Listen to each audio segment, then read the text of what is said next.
No podía dormir. Cada sonido de la ciudad de Tokio le parecía exagerado, amplificado, como si la ciudad misma conspirara contra él. Desde su apartamento en otra ciudad, la pantalla del ordenador iluminaba su rostro con un brillo azul enfermizo, mientras repasaba las fotos de su novia en redes sociales. La ansiedad se le pegaba a la piel. No era paranoia, se decía, era precaución. Algo en el fondo de su mente le gritaba que debía estar alerta. Entre páginas de noticias y blogs comunes, un enlace oscuro llamó su atención. Era un foro en la Deep Web, un lugar del que había oído hablar solo en rumores y advertencias. No podía resistirse. Entró. Los avisos de seguridad le recordaban que cerrar la pestaña sería lo más sensato, pero la curiosidad, mezclada con miedo, lo empujó hacia adelante. El video apareció en medio de una lista interminable de títulos crípticos. La calidad era baja, los movimientos de la cámara nerviosos, como si quien grababa temiera ser atrapado.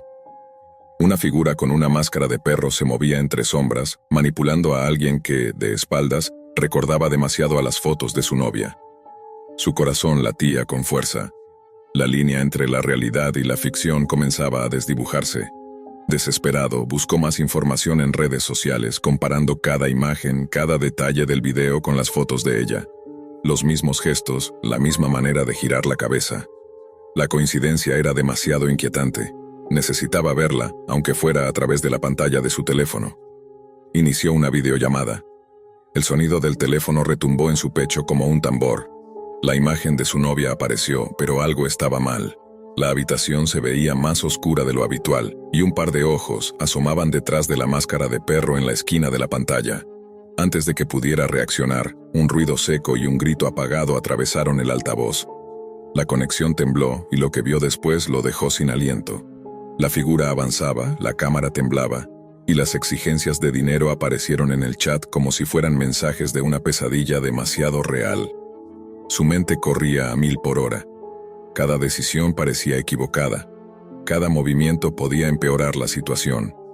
Sabía que cualquier acción podía desencadenar consecuencias inesperadas, pero no podía quedarse quieto. La distancia entre él y Tokio se sentía infinita. Cada segundo que pasaba parecía acercarlo a un abismo que no podía controlar. Mientras tanto, los detalles del foro, los hilos y los comentarios parecían burlarse de su impotencia. Usuarios anónimos daban consejos crípticos, otros simplemente reían. La sensación de ser observado crecía, y con cada segundo, la máscara de perro se hacía más simbólica. Un recordatorio de que en la Deep Web, todo tenía un precio y nadie estaba realmente a salvo.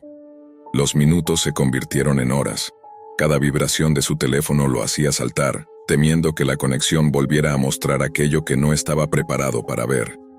Rebuscaba frenéticamente en los foros de la Deep Web, tratando de encontrar algún hilo, algún indicio que le explicara quién estaba detrás de la máscara de perro, algún patrón, algún error que pudiera salvarla.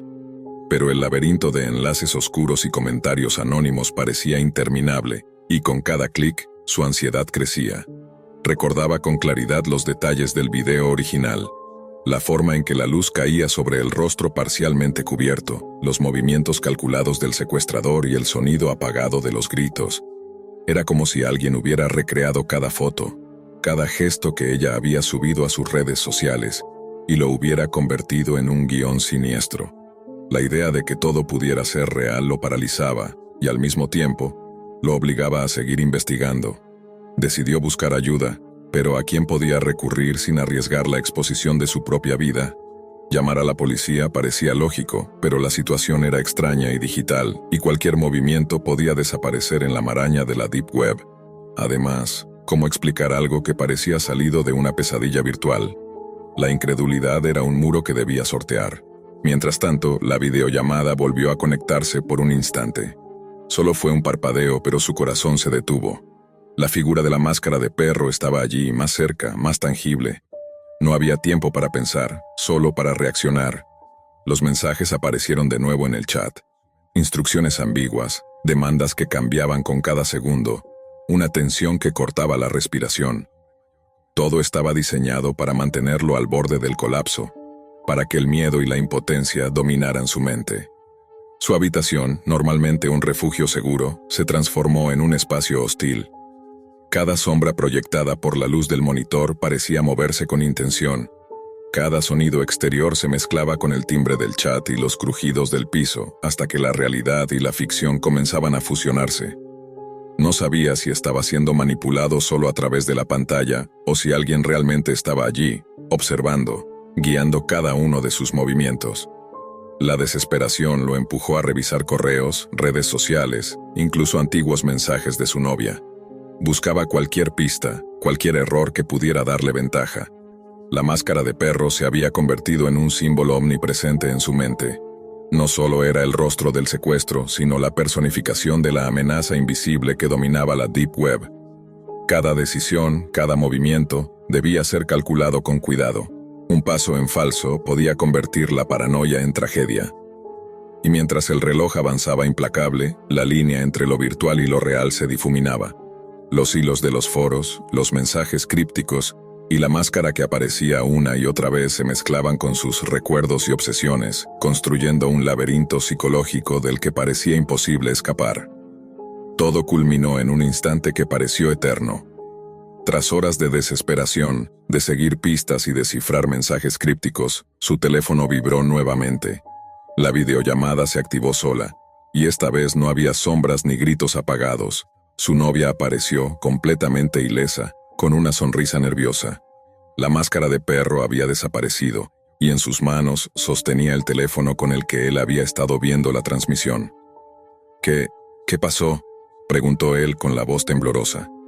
Ella rió, una risa corta y nerviosa, y explicó que todo había sido parte de un experimento viral organizado por un foro de bromas extremas de la Deep Web. Las coincidencias con sus fotos habían sido cuidadosamente manipuladas. La videollamada anterior un montaje que alguien más había enviado para ponerlo a prueba. No había secuestro real, solo una serie de engaños diseñados para medir hasta dónde alguien podía llegar por miedo y obsesión. El alivio fue inmediato, pero también llegó la sensación de vulnerabilidad.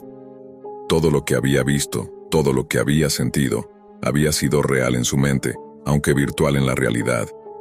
La máscara de perro ya no era un enemigo tangible, pero se había grabado para siempre en su memoria como símbolo de paranoia, miedo y control digital. Al final comprendió que la Deep Web no era solo un lugar de amenazas físicas, sino un espejo que amplifica los miedos más profundos, y que la verdadera prueba no era salvar a su novia, sino enfrentarse a la propia obsesión y ansiedad que había permitido que un simple video dictara su realidad. Se recostó en su silla, agotado y tembloroso, mirando la pantalla en negro. Sabía que la lección más dura no estaba fuera, sino dentro de él, donde la máscara de perro seguiría acechando, aunque nunca volviera a aparecer físicamente. Desde el primer instante en que Leonel me habló de aquel sitio, sentí un escalofrío recorrerme la espalda. No es como cualquier chat, decía con una mezcla de excitación y advertencia. Es un lugar donde la gente muestra todo, sin filtros, sin límites. Mi instinto me decía que era una mala idea, pero la curiosidad, esa curiosidad que a veces despierta cuando uno está solo frente a la rutina de lo cotidiano, terminó ganando. Abrí la computadora y con las precauciones básicas que creía suficientes, me adentré en aquel oscuro laberinto digital. La interfaz era minimalista, casi brutal en su simpleza. Un fondo negro, una lista de salas con nombres crípticos y la promesa de anonimato absoluto. Leonel me guiaba desde otra ventana, compartiendo su pantalla y sus pasos, como si esto fuera un ritual secreto que solo los iniciados podían comprender. Al principio eran conversaciones extrañas, rostros difuminados detrás de máscaras o luces que apenas delineaban sus figuras, hasta que llegamos a la sala que cambió todo. La imagen en la pantalla me paralizó. Allí, un hombre estaba encadenado, sus movimientos limitados, y aunque el horror de la situación ya era evidente, lo que me dejó sin aliento fue su rostro. Lo reconocí, o al menos creí reconocerlo. Había algo en la forma de su mandíbula, en la curva de sus cejas, que me llevaba directamente a recuerdos de mi infancia, a aquel amigo con quien había compartido secretos y juegos que ahora parecían pertenecer a otra vida. La cámara temblaba, enfocando detalles que no quería ver, y los gritos se colaban a través de mis auriculares, resonando en un eco que parecía salir de mi propia memoria. Leonel permanecía callado, observando junto a mí, y en su mirada había una mezcla de fascinación y horror que me hacía sentir aún más aislado. Intenté apartar la vista, cerrar la ventana, pero algo me mantenía pegado a la pantalla. Una fuerza silenciosa, un impulso que no podía racionalizar. Y entonces, como si el sitio mismo supiera que me estaba resistiendo, apareció algo más que un rostro. Un nombre. El hombre encadenado compartía mi historia, mi pasado, y la línea entre lo virtual y lo real empezó a desdibujarse de manera inquietante. Horas después, cuando cerré la computadora y traté de recomponerme, llegaron los primeros correos. Mensajes anónimos que no solo comentaban mi actividad en el sitio, sino que detallaban hechos que nadie más podía saber. Cada línea estaba diseñada para sembrar miedo. Recordatorios de lugares que creía seguros, momentos que creía olvidados, y la certeza de que alguien, o algo, me observaba más allá de la pantalla. Mi sueño se volvió fragmentario. Mi entorno cotidiano se tiñó de una paranoia que no podía explicar. Y la pregunta que me rondaba constantemente era si aquel hombre era realmente mi amigo desaparecido, o si el sitio había creado un reflejo macabro de mis peores temores. Cada día que pasaba, cada notificación de correo y cada nueva sala que exploraba, aumentaba la sensación de que estaba atrapado en un juego que no entendía del todo. La Deep Web, que en un inicio parecía un simple territorio prohibido para la curiosidad, se convirtió en un espejo oscuro donde los recuerdos, las obsesiones y los miedos se entrelazaban con una realidad que empezaba a doler. Y mientras Leonel seguía insistiendo en volver a entrar, yo no podía evitar preguntarme cuánto de lo que veía era real, cuánto era manipulación, y hasta qué punto estaba dispuesto a adentrarme en aquel abismo sin retorno. Los días siguientes se convirtieron en un calvario silencioso. Cada notificación de correo electrónico me obligaba a contener la respiración. Mensajes breves, casi mecánicos, pero cargados de un conocimiento que nadie más podía tener. A veces era el nombre de una calle que había recorrido con mi amigo de infancia, otras veces detalles de su casa, sus juguetes, incluso la forma en que se reía en momentos que solo yo había presenciado. La Deep Web, que antes parecía un territorio ajeno, ahora se filtraba en mi realidad, como una grieta que amenazaba con devorar todo lo que creía seguro. Leonel seguía insistiendo en entrar de nuevo, diciendo que debíamos ver hasta dónde llegaba la red, que esto era solo un juego para probar los límites de la curiosidad. Pero yo sentía como cada intento de razonar con él me arrastraba a un terreno más oscuro, como si él estuviera inmune al miedo que me consumía. Una noche, tras varios intentos fallidos de dormir, recibí un correo diferente. No era texto, ni siquiera una amenaza abierta. Era un video. Abrí el archivo con manos temblorosas. La imagen era borrosa al principio, pero poco a poco se fue aclarando. Allí estaba mi amigo, o al menos alguien que llevaba su rostro y su expresión exacta, encadenado y visiblemente aterrorizado. Lo que me hizo detener la respiración no fueron las cadenas ni los gritos. Era la cercanía de la cámara, como si alguien estuviera allí mismo, apuntando directamente hacia mí. Cada movimiento suyo, cada parpadeo, parecía responder a mi propia incredulidad. La sensación de impotencia era absoluta. Al día siguiente, la noticia de su desaparición llegó a través de los canales convencionales. Policía local, reportes de familiares, búsquedas sin pistas. Todo coincidía de manera aterradora con lo que había visto en el video. La línea entre lo virtual y lo real se había borrado por completo. Mi paranoia alcanzó un nivel que no podía sostener y decidí enfrentar a Leonel. «Tenemos que dejar esto atrás», le dije. «No podemos seguir entrando en ese sitio, no sabemos hasta dónde llegan». Pero su sonrisa era extraña, casi triunfante. «No entiendes», dijo, «ya no es solo sobre ver. Ahora formamos parte de esto y alguien quiere asegurarse de que lo recuerdes». Los correos no cesaron.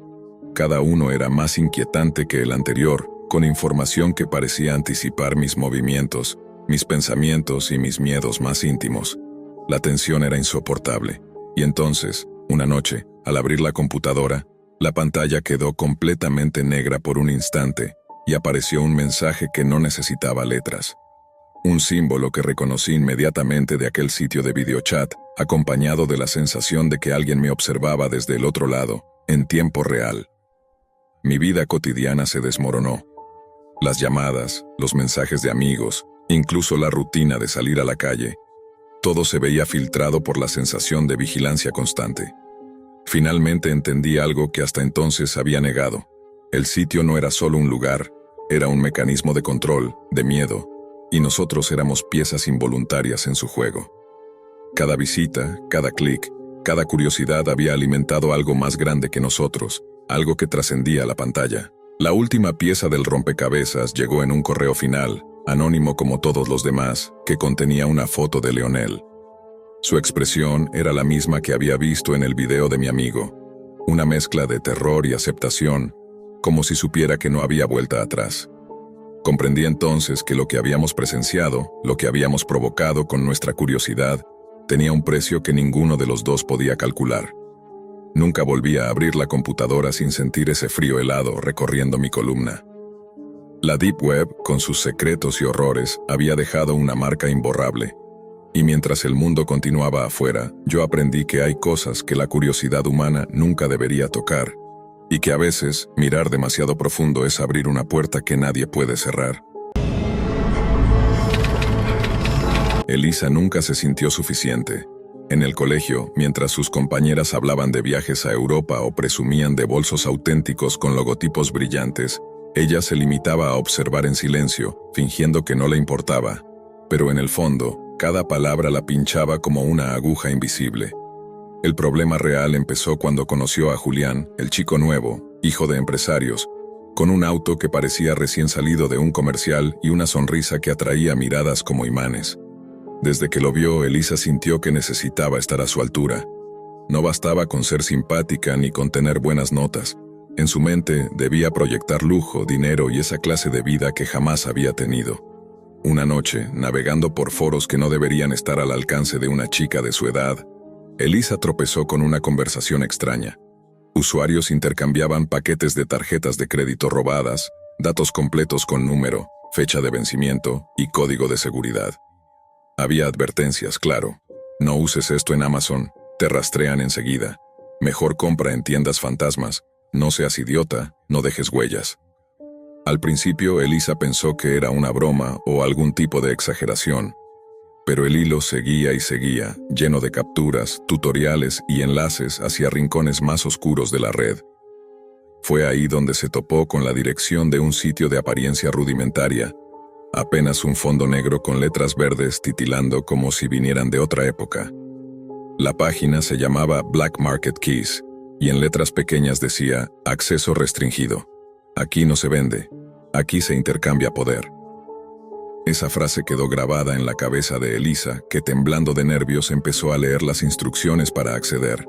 Descargó un navegador especial, ajustó configuraciones que nunca antes había tocado en su computadora, y con el corazón a mil logró ingresar. Dentro, todo parecía un laberinto. Había categorías para drogas, documentos falsos, armas, cosas que le revolvían el estómago.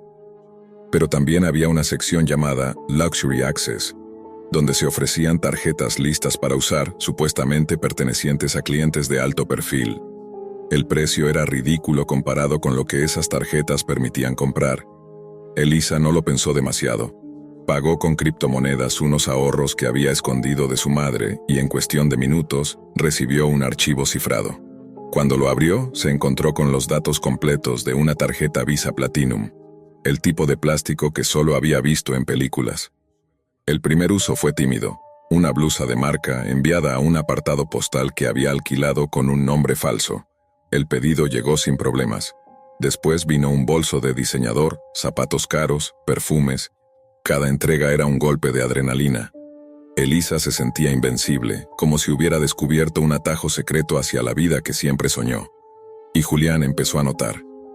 Cuando ella apareció en la fiesta de fin de curso con ropa que parecía sacada de una pasarela, él le sonrió, incluso comentó con sorpresa: «Vaya, no sabía que tenías tan buen gusto». Ese comentario bastó para que Elisa se sumergiera más y más en su doble vida. Lo que Elisa no imaginaba era que las cosas no se quedaban ahí. Una madrugada, revisando el historial de compras en el sitio donde había usado la tarjeta, notó un detalle extraño. Un número de rastreo que no correspondía a ningún paquete que ella hubiera pedido. Era un envío programado a una dirección fuera de la ciudad con su nombre falso en la etiqueta. Pensó en ignorarlo, pero la curiosidad pudo más. Tomó un bus interurbano y siguió las pistas hasta llegar a una zona periférica, un barrio donde las casas parecían haber sido abandonadas hace décadas. Allí estaba, un caserón viejo, con ventanas tapiadas y grafitis descoloridos en las paredes. Elisa sintió un escalofrío. El paquete la esperaba en la entrada, como si alguien lo hubiera dejado a propósito para ella. Era una caja pequeña, envuelta en cinta negra. La recogió, temblando, y al girar para marcharse escuchó un motor apagándose detrás.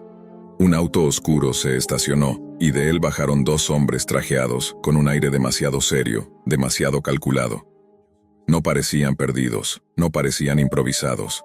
El corazón de Elisa comenzó a golpear tan fuerte que creyó que los hombres podrían escucharlo. Comprendió demasiado tarde que la tarjeta que había usado no era cualquier tarjeta robada. Había caído en medio de algo mucho más grande, un terreno donde la dark web no era un simple juego de adolescentes curiosos, sino una red que cruzaba mafias, deudas y secretos que podían costar la vida. Elisa se quedó inmóvil, con la caja en las manos. Los hombres bajaron del auto sin mirarla directamente, pero uno de ellos sacó un teléfono, habló rápido en otro idioma y señaló la casa. El otro cargaba una bolsa de cuero que colgaba como si pesara demasiado. Fue entonces cuando ella entendió que esa no era una entrega casual. Alguien la había puesto en medio de un asunto que jamás debió rozar. Con pasos temblorosos retrocedió hacia la calle, pero el más alto la detuvo con un gesto de la mano. ¿Tú eres Valeria?, preguntó con voz grave. Ese era el nombre falso con el que había alquilado el apartado postal. Elisa asintió apenas, incapaz de hablar. El hombre intercambió una mirada con su compañero, luego señaló la puerta de la casa. Adentro. El interior olía a humedad y a polvo viejo. La luz entraba apenas por rendijas en la madera, iluminando motas que flotaban en el aire como pequeños insectos dorados. Elisa sintió que las paredes la cerraban. En el centro del salón había una mesa metálica y varias cajas idénticas a la que ella traía. Los hombres la obligaron a colocarla allí. Uno de ellos la abrió con un cuchillo. Dentro, cuidadosamente envuelto, había un fajo de billetes y una memoria USB. El segundo hombre sonrió con ironía. La niña rica sabe moverse, ¿eh? ¿Quién te manda? Elisa tragó saliva. No sabía qué responder.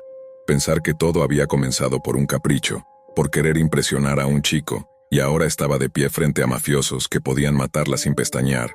El silencio la delató. El hombre golpeó la mesa, haciendo que la memoria USB saltara. Escucha bien. Esa tarjeta que usaste no era solo dinero, era un pase, una llave para entrar a este circuito, y ahora, quieras o no, ya eres parte. Las palabras la atravesaron como cuchillas. Parte. Esa palabra no sonaba a invitación, sino a condena. De pronto se escucharon sirenas a lo lejos. Los hombres reaccionaron de inmediato. Uno guardó el dinero, el otro recogió las memorias USB y comenzaron a moverse con rapidez. Uno de ellos la miró fijamente como evaluando qué hacer con ella. Si hablas, no solo te encontrarán a ti, encontrarán a tu madre, a tus amigos, hasta ese chico por el que gastaste dinero que no era tuyo. Elisa se congeló. ¿Cómo sabían? ¿Cómo podían tener tan claro por qué había hecho todo? Uno de ellos la empujó hacia la puerta trasera. Desaparece. Para nosotros nunca estuviste aquí. Elisa corrió sin mirar atrás. El eco de sus pasos en las calles vacías parecía acompañarla con cada latido. Solo cuando llegó a la carretera principal y vio luces de autos comunes, logró respirar, pero el miedo no la abandonó. Llevaba la marca invisible de haber tocado algo prohibido. En los días siguientes devolvió cada prenda que había comprado, inventando excusas. Borró programas, quemó papeles, intentó borrar rastros digitales. Pero nada servía para borrar la memoria de esas miradas, de la advertencia, de esa palabra que resonaba en su cabeza. Parte. Una semana después, Julián la invitó a salir. Elisa lo observó, su sonrisa despreocupada, sus gestos de chico que nunca había tenido que pensar en deudas ni mafias. Y supo que no podía contarle nada, ni a él, ni a nadie.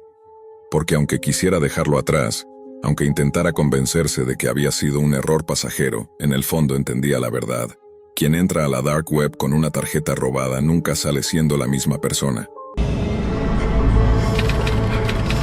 Nunca había sentido una mezcla de excitación y terror como la que recorría mi cuerpo aquella noche. El monitor iluminaba mi habitación con un resplandor azul que parecía más frío que la misma luna, y cada clic me acercaba a algo que sabía que jamás debería existir. Lo llamábamos Cold Body, un sitio que nadie encontraba por accidente, un portal prohibido incluso para los curiosos más experimentados.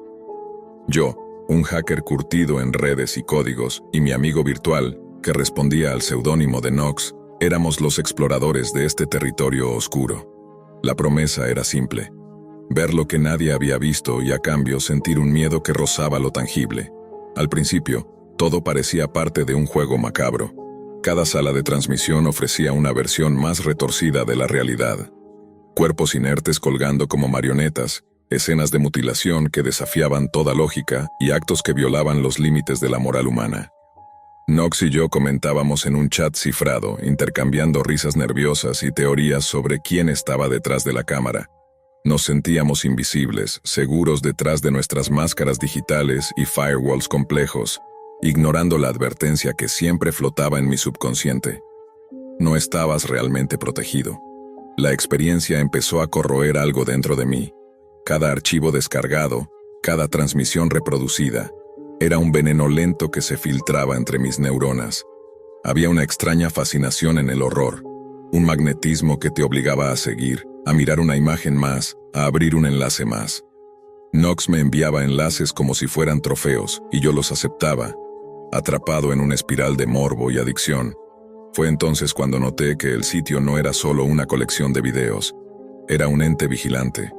Al principio fueron pequeños indicios, un mensaje cifrado que parecía dirigido solo a mí, un hilo en el chat que mencionaba mi nombre de usuario de forma implícita, detalles de mi vida que nunca compartí con Nox.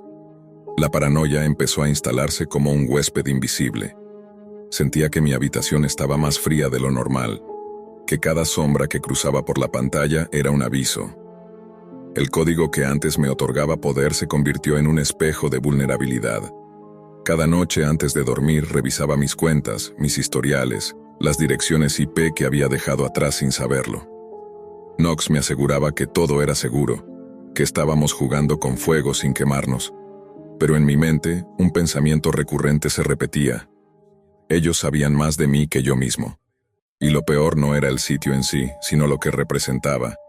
Un recordatorio de que la frontera entre la curiosidad y la perdición se había difuminado, y que cada acción online podía tener consecuencias que jamás imaginé. Mi vida cotidiana comenzó a cambiar. No podía dejar de mirar sobre mi hombro, revisar las cerraduras, comprobar que las ventanas estaban cerradas. La sensación de ser observado se extendía incluso a los lugares donde antes me sentía seguro. La Deep Web, ese espacio que prometía anonimato absoluto, se había convertido en un reflejo de mi miedo más profundo. La exposición total, el ser vulnerable ante miradas invisibles que sabían todo, incluso lo que no quería recordar. La obsesión comenzó a infiltrarse en cada momento de mi día. Cada sonido, cada notificación de mi teléfono, se convertía en una alerta potencial. Mis amigos empezaron a notar que ya no respondía con normalidad. Mis conversaciones se volvían cortas, mi atención se dispersaba, y siempre tenía los ojos fijos en la pantalla, incluso cuando no había nada. Nox decía que era parte del juego, que la tensión era lo que nos mantenía vivos en el borde de lo prohibido, pero yo sabía que algo más profundo estaba ocurriendo. Cold Body no era un sitio cualquiera. Era un laberinto diseñado para devorar la mente, para transformar la curiosidad en miedo puro. Empecé a encontrar símbolos y códigos escondidos en los videos, fragmentos que parecían triviales, pero que al combinarlos me mostraban detalles inquietantemente precisos sobre mi entorno. La distribución de mi habitación, la hora exacta en que encendía la computadora, hasta el tipo de café que tenía en la mesa. Nox lo interpretaba como casualidades. Yo lo sentía como un mensaje directo. Cada clic me llevaba más cerca de comprender que estaba siendo observado desde un punto desconocido, que mi identidad, mis movimientos, mis hábitos, eran piezas de un rompecabezas que alguien más estaba armando. Dormir se volvió imposible. Cada sombra en la pared se transformaba en una figura que podía estar detrás de mí. La luz azul del monitor era la única que me mantenía consciente. como si apagarla significara perder la poca protección que me quedaba. Las alertas del sistema, que antes ignoraba, ahora me hacían sobresaltar. Un simple intento de rastrear un archivo descargado se sentía como abrir una puerta que jamás debería haber tocado. Knox comenzó a notar mi ansiedad, pero su diversión solo incrementaba cuando me encontraba temblando frente a la pantalla, preguntándome si los asesinatos que veíamos eran reales o si yo mismo estaba cruzando un límite que no tendría retorno. Cada interacción en el chat cifrado se volvía un riesgo calculado. Palabras que antes eran seguras, bromas y comentarios sobre los videos, ahora podían ser interpretadas, grabadas, analizadas. Y fue allí cuando mi paranoia alcanzó su punto máximo. Un mensaje directo apareció en mi pantalla, sin remitente aparente, mencionando detalles que solo alguien dentro de mi casa podría saber. La sensación de control que antes creía tener como hacker se esfumó en segundos, reemplazada por un terror primitivo que me hizo cuestionar cada decisión tomada desde que entré en Cold Body. La adicción al sitio seguía tironeando de mí. Quería cerrar la laptop y alejarme, pero una parte oscura de mi mente me empujaba a mirar un video más, a descubrir qué más podían mostrarme, qué secretos más podían desvelar. Era un equilibrio peligroso entre el deseo de conocimiento y el instinto de supervivencia. Cada transmisión era un recordatorio de que el mundo online podía cruzar la línea hacia lo personal, que la frontera entre el espectador y la víctima era mucho más delgada de lo que jamás imaginé. Mis noches se volvieron interminables. Los días, un borrón de sospechas y temores. No era solo el horror lo que me atrapaba, sino la certeza de que mi anonimato, mi seguridad y la de quienes me rodeaban estaban en manos de entidades invisibles que operaban más allá de cualquier ley, más allá de cualquier firewall. Cold Body había dejado de ser un simple sitio de la Deep Web, se había convertido en un espejo que reflejaba mis peores miedos y mi vulnerabilidad más profunda, recordándome que incluso los expertos pueden ser cazados cuando el juego se vuelve demasiado real.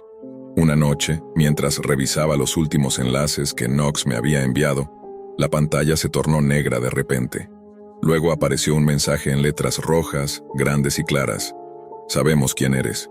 Sabemos dónde están los tuyos. Mi corazón se detuvo. Cada alarma que había ignorado, cada paranoia que había tratado de racionalizar, cobró sentido de golpe. Cold Body no era solo un sitio de horror, era un arma de exposición y control. Knox desapareció de inmediato del chat, como si nunca hubiera existido. Intenté apagar la computadora, desconectarme de internet, borrar todo rastro de mí mismo, pero era demasiado tarde. Cada dispositivo conectado, cada cuenta en línea, cada contacto que había hecho estaba comprometido. La sensación de ser observado se volvió tangible. Podía escuchar movimientos en los pasillos, sentir ojos detrás de cada puerta, aunque sabía que podía ser solo mi mente jugando conmigo. Los días siguientes fueron un calvario de precaución extrema. Cambié de casa, alteré rutinas, contacté a especialistas en seguridad digital, pero el miedo persistía. Cada notificación, cada llamada desconocida hacía que mi piel se erizara. El mundo que antes consideraba seguro ya no existía. Cold Body había trascendido la pantalla, había convertido mi vida en una extensión del sitio, un lugar donde el horror virtual se mezclaba con la amenaza real. Nunca volví a abrir la Deep Web. Knox nunca respondió, y aunque el terror disminuyó con el tiempo, la paranoia nunca me abandonó del todo. Aprendí, demasiado tarde, que algunos secretos en la red no solo destruyen la mente, sino que acechan la vida misma. Cold Body no era un juego ni un espectáculo. Era una advertencia, y yo había sido su víctima más reciente. Cuando la funeraria San Lázaro quedó bajo su responsabilidad, Ernesto no pensaba en negocios paralelos ni en riesgos. Solo veía las facturas acumuladas, los atrasos en el pago de proveedores, la hipoteca que lo asfixiaba. Su padre había llevado ese negocio durante más de 30 años, siempre con un aire solemne, tratando a los difuntos con respeto y a las familias con una frialdad profesional que rozaba lo religioso. Ernesto, en cambio, no sentía el mismo fervor por los muertos. Los veía como materia inerte, cuerpos vacíos sin más propósito que esperar el entierro. El quiebre comenzó una madrugada, cuando se quedó a solas preparando un cadáver. Mientras abría el esternón para una limpieza superficial, la idea le cruzó la mente como un relámpago. Esto vale dinero. No era médico, pero sabía lo suficiente de anatomía gracias a los años junto a su padre y a manuales que hojeaba en secreto. El pensamiento se convirtió en obsesión. Esa misma semana, navegando en foros ocultos de la Dark Web, encontró lo que buscaba. Compradores anónimos dispuestos a pagar sumas exorbitantes por un órgano en buen estado, embalado de forma discreta. Al principio fue casi experimental. Extrajo un riñón de un cuerpo que, según el acta de defunción, no tenía familiares reclamantes. Lo conservó en una solución improvisada, siguiendo protocolos que encontró en páginas médicas pirateadas. Una semana después, lo envió por correo a una dirección codificada. La transacción fue tan sencilla y tan lucrativa que su miedo inicial se transformó en codicia. Cada órgano representaba un alivio a sus deudas, un respiro en medio del ahogo financiero. Con el tiempo, Ernesto se volvió metódico. Tenía refrigeradores ocultos en la parte trasera de la funeraria, falsificaba registros de cremaciones para justificar cuerpos desaparecidos y estableció contacto con compradores recurrentes. Entre ellos había uno que destacaba, usaba el alias Gastrónomo. A diferencia de los demás que hablaban con frialdad clínica, este comprador se expresaba con entusiasmo repulsivo, describiendo texturas, sabores, especias que, según él, realzaban la experiencia. Ernesto trataba de ignorar esos mensajes, limitándose a enviar el producto y recibir el pago. Pero cuanto más le escribía Gastrónomo, más incómoda se volvía la relación. Una noche, mientras embalaba un hígado, el comprador le mandó un mensaje directo. «He probado muchos proveedores, pero ninguno conserva como tú. Me encantaría invitarte a una de mis cenas privadas. Te asombraría lo que hacemos». Ernesto sintió un escalofrío. Nunca había pensado en el destino final de lo que vendía. Para él eran piezas, mercancía, herramientas para salir adelante. Pero la forma en que este cliente hablaba lo acercaba a un terreno turbio que nunca quiso pisar, el canibalismo. Cerró la ventana del chat de golpe, pero el mensaje quedó grabado en su memoria, como una infección. Los días siguientes, cada vez que entraba a la Dark Web, Gastrónomo estaba allí, esperando, escribiéndole párrafos enteros sobre recetas, sobre la diferencia entre lo fresco y lo exhumado, sobre banquetes secretos en los que los comensales brindaban en nombre del olvido. Ernesto empezó a sentir que había cruzado un límite que ya no podía desandar. La funeraria, que antes era un refugio, comenzó a convertirse en un mausoleo opresivo lleno de sombras y preguntas. Cada cadáver que recibía ya no lo veía como una deuda saldada, sino como una advertencia. Se preguntaba si esas personas, en algún lugar, lo estarían observando, conscientes de que su descanso había sido saqueado. Las noches se le hicieron eternas. Revisaba compulsivamente la puerta trasera, temiendo que en cualquier momento alguien golpeara, no para pedir un ataúd, sino para reclamar lo que había tomado. Lo peor llegó cuando, una madrugada, al abrir su correo cifrado, encontró un archivo adjunto enviado por Gastrónomo. No era texto, sino un video. Con las manos temblorosas, Ernesto lo abrió. La imagen mostraba una mesa larga, cubierta de manteles blancos. Alrededor, personas enmascaradas levantaban copas de vino. En el centro, un plato cubierto, y cuando uno de ellos retiró la tapa, lo que se reveló hizo que Ernesto apartara la vista, nauseabundo. Ese momento marcó el inicio de su derrumbe. Ernesto no pudo dormir esa noche. El video permanecía en su cabeza, proyectándose una y otra vez incluso con los ojos cerrados. El banquete, las máscaras, las risas sofocadas, y, sobre todo, la sensación de que esa reunión no era un simple montaje. Lo que había visto era real, demasiado real. Intentó convencer a su mente de que era una provocación del comprador, un método para intimidarlo o para hacerlo cómplice. Pero la calidad de la grabación, los movimientos naturales, las copas entrechocando, todo apuntaba a que aquello era auténtico. A la mañana siguiente, mientras atendía a una familia que lloraba frente a un ataúd, sus pensamientos vagaban hacia la mesa de aquel video. Esa dualidad empezó a corroerlo. De día, era un director de funeraria serio, vestido de negro, con un tono de voz pausado. De noche se convertía en un traficante clandestino, navegando con el corazón acelerado entre foros ocultos de la Dark Web, respondiendo mensajes encriptados de un comprador que cada vez sonaba más obsesionado con él. El apodo Gastrónomo aparecía en todas sus notificaciones, acompañado de frases inquietantes. No hay mejor vino que el que acompaña a lo prohibido. Tú eres diferente, Ernesto. Sé que entiendes el valor de lo que ofreces. Algún día compartirás mesa conmigo. Lo perturbador no era solo el contenido de los mensajes, sino que usaba su nombre real. Ernesto nunca lo había compartido en sus transacciones, siempre usaba seudónimos y capas de anonimato. ¿Cómo lo había descubierto? Esa pregunta se convirtió en un cuchillo invisible que le presionaba el cuello a cada hora. Empezó a tener la sensación de que lo observaban. Una camioneta oscura estacionada frente a la funeraria lo hizo sudar frío más de una vez. Al abrir el correo electrónico de la empresa, encontró mensajes en blanco, sin remitente. Y una madrugada, al revisar las cámaras de seguridad de la sala de preparación, notó un pequeño destello, como si alguien hubiera colocado un dispositivo allí dentro. Corrió a revisar el lugar, pero no encontró nada, salvo una ligera marca en el marco de la puerta. La funeraria, antaño un refugio silencioso, se transformó en un escenario de paranoia. Cada ataúd le parecía un secreto a punto de revelarse. Cada rostro en las esquelas del periódico lo confrontaba con su propia inmoralidad.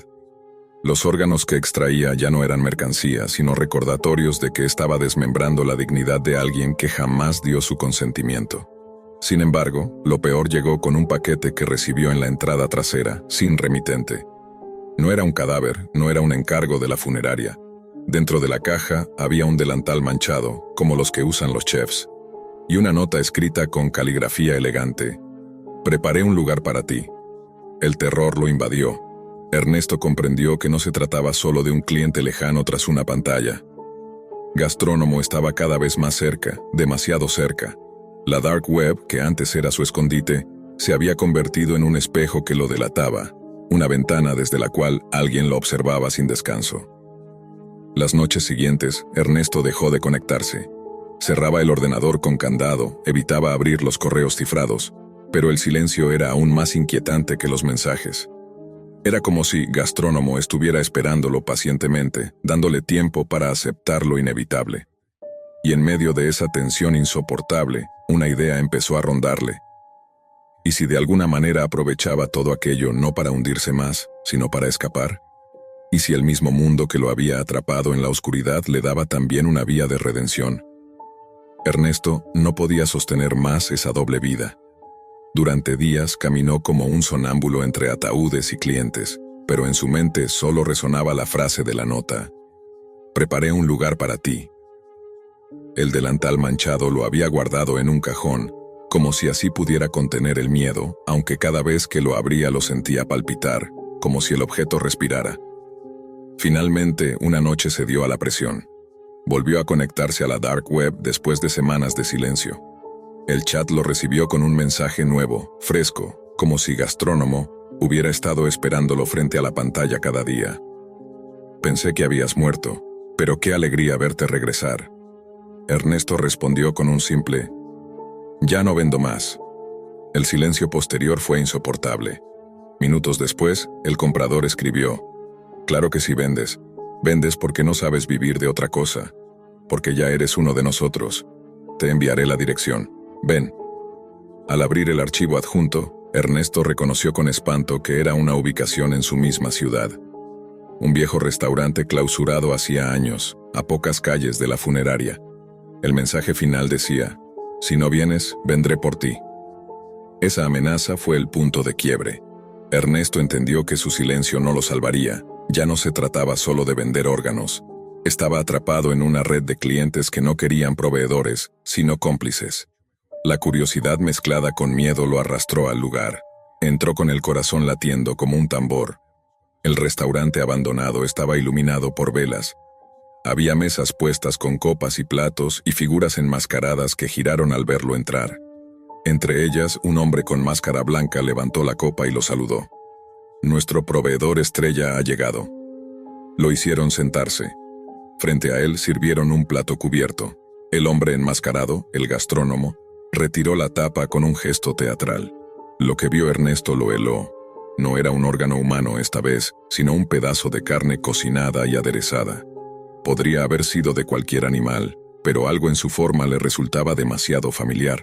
Prueba, es un honor cenar de lo que un amigo nos ofrece. Ernesto se quedó paralizado. Miraba el plato, miraba las máscaras, sentía que el aire lo aplastaba. En ese instante, comprendió que no había escapatoria. O aceptaba esa invitación y se convertía en parte de aquello, o rechazaba y arriesgaba su vida. Entonces, algo en su interior se quebró. Con un movimiento brusco, se levantó y gritó: «Se acabó, no volverán a usarme, no volverán a comprar nada de mí». El silencio en la sala fue mortal. Las máscaras lo miraron sin moverse. El gastrónomo soltó una carcajada seca. «Entonces, ¿prefieres morir de hambre, como todos los ignorantes que rechazan la verdad?». Ernesto retrocedió, temiendo un ataque, pero para su sorpresa, nadie se levantó. El gastrónomo lo observó en silencio, con la copa aún en la mano, y dijo: «Muy bien, has elegido tu camino. Pero recuerda, no se abandona la mesa sin consecuencias». Ernesto huyó de ese lugar como si el suelo ardiera bajo sus pies. Esa misma noche destruyó los refrigeradores, borró los registros, cerró las computadoras. Y a la mañana siguiente, con un aire demacrado pero firme, se presentó ante una organización de salud para ofrecer una conferencia sobre lo que había hecho. Por primera vez habló en público, denunciando el tráfico ilegal y promoviendo la donación legal de órganos. El peso de su confesión lo liberó, aunque sabía que había firmado su propia sentencia. Había expuesto demasiado, y quienes lo vigilaban en la dark web no olvidarían su traición. Esa noche, al regresar a la funeraria, encontró en la puerta una copa de vino vacía y una nota doblada con una sola frase: «El banquete nunca termina». Ernesto rompe con la oscuridad y busca redención promoviendo la donación legítima, pero queda marcado para siempre por la amenaza de ese mundo oculto al que alguna vez vendió su lealtad. Vivía encerrado en un apartamento gris que parecía más un mausoleo que un hogar. Las cortinas permanecían siempre corridas, el aire cargado de polvo y humedad, y el reloj de pared marcaba las horas como un recordatorio cruel de que afuera el mundo seguía avanzando sin él. Se había convertido en un recluso por decisión propia, aunque esa palabra le resultaba más amable que prisionero de sus recuerdos. No hablaba con nadie, no recibía visitas. La última vez que alguien había tocado su puerta fue un cobrador de deudas, y aún conservaba en su memoria el eco de los golpes insistentes que casi le hicieron perder la razón. Su vida se reducía a navegar en Internet, a perderse en foros sin nombre, en hilos interminables donde otros fantasmas como él compartían pensamientos oscuros. Con los años había aprendido a moverse en la Deep Web como si fuese su único refugio, aunque cada clic lo arrastrara más hacia un terreno que a veces confundía con un purgatorio digital. No buscaba drogas, ni armas, ni servicios ilegales como hacían muchos. Lo suyo era más retorcido. Consumía videos gore, escenas de accidentes, ejecuciones, grabaciones filtradas de guerras lejanas. Era como si necesitara asomarse al dolor ajeno para silenciar el suyo. Un mecanismo enfermizo que mantenía su mente en equilibrio. Cada video era un golpe directo a la memoria, y sin embargo, en esa brutalidad encontraba un vacío en el que descansar. Esa noche, mientras el zumbido de su refrigerador roto llenaba la habitación con un murmullo constante, encontró un enlace extraño en un foro cerrado. No tenía título, solo un código alfanumérico interminable, como si se tratara de una dirección oculta que alguien había olvidado borrar. Sintió un escalofrío recorrerle la espalda. La misma sensación que le sobrevenía cada vez que estaba a punto de abrir algo que intuía que cambiaría el rumbo de sus noches insomnes. El enlace lo llevó a una página rudimentaria, negra, con un reproductor de video incrustado al centro. No había menús, no había chats, no había comentarios. Solo un botón de play que parecía latir en la pantalla como una herida abierta. Dudó unos segundos, la boca seca, los dedos temblando sobre el mouse, pero al final la curiosidad pudo más que el miedo. La imagen tardó en cargar. Al principio solo vio estática, ruido gris que chisporroteaba como si alguien hubiera grabado en una cinta vieja. Luego, poco a poco, las figuras comenzaron a definirse. Un salón, un mueble conocido, una lámpara con la misma tela desgastada que alguna vez iluminó su infancia. El corazón le dio un vuelco. El lugar en el video era idéntico a la sala de la casa donde había crecido. La cámara estaba fija, como si alguien la hubiera colocado en secreto sobre una repisa. Se veía a una familia sentada alrededor de la mesa. Reconoció la voz de una mujer, aunque al principio no se atrevió a aceptar lo evidente. Un hombre, dos niños pequeños, risas, conversaciones triviales. Todo parecía sacado de un recuerdo enterrado, uno que había decidido borrar hacía mucho tiempo. Y entonces ocurrió. Un ruido seco, un portazo, la irrupción de una figura borrosa que entraba violentamente en la escena. Los gritos llenaron la pantalla. La cámara tembló apenas por el golpe, pero siguió grabando. El hombre en el video se levantó de golpe para proteger a su familia. Hubo un forcejeo, la lámpara cayó, las luces parpadearon. El recluso frente a la pantalla sintió que se le helaba la sangre. Todo era demasiado familiar. Las imágenes avanzaban en un frenesí que parecía imposible detener. Los gritos infantiles se mezclaban con el caos, con ruidos metálicos, con llantos que atravesaban el tiempo. El hombre se llevó las manos a la cabeza, intentando convencerse de que aquello era un montaje, una recreación, un simple video gore que alguien había fabricado, pero su cuerpo no le creía. Cada músculo tensado, cada respiración entrecortada, le confirmaban lo contrario. Los recuerdos comenzaron a abrirse paso en su mente como cuchillas. Había enterrado ese capítulo de su vida bajo capas de negación y silencio, convencido de que nunca más volvería a enfrentarlo. Y sin embargo, allí estaba frente a sus ojos, transmitido desde un rincón de la Deep Web, como si alguien hubiera esperado el momento exacto para devolvérselo. Intentó cerrar la página, pero el cursor se bloqueó. La ventana del navegador no respondía. El video continuaba reproduciéndose con independencia de su voluntad. La respiración se le agitó, sintiendo que la pantalla lo absorbía, que esa sala no era un recuerdo lejano, sino una puerta abierta hacia su propio pasado. Entonces, algo aún más perturbador ocurrió. El rostro del intruso que irrumpía en la escena se giró hacia la cámara. Aunque la imagen era borrosa, sus ojos parecían mirar directamente a través de la pantalla. Y lo peor, reconoció ese rostro. El rostro que se giraba hacia la cámara tenía algo imposible de ignorar. Era el suyo. No el de ahora, marchito por el encierro y la soledad, sino el de un hombre más joven, con la mirada extraviada y una furia desencajada que jamás pensó haber habitado en su interior. El recluso retrocedió de la pantalla, tropezando con la silla. La mente se le partía en dos. Una parte gritaba que era un montaje enfermo diseñado para torturarlo, la otra, que estaba viendo la verdad que había negado durante años. Los recuerdos que había reprimido comenzaron a fluir como agua turbia rompiendo un dique. La discusión con su padre aquella noche, los gritos de su madre pidiendo calma, las manos temblorosas, un objeto pesado en el suelo. Hasta ese momento, siempre había justificado el vacío de su memoria como un bloqueo natural producto del trauma, pero ahora entendía que su mente lo había salvado de algo mucho peor. La certeza de que había sido él quien había provocado el desastre. El video seguía mostrando la escena, con cortes bruscos, como si alguien lo hubiera editado para enfatizar los momentos más crueles. El hombre joven, él mismo, gritaba incoherencias mientras la familia se desmoronaba alrededor. El ruido era insoportable, los sollozos, los golpes, el derrumbe emocional.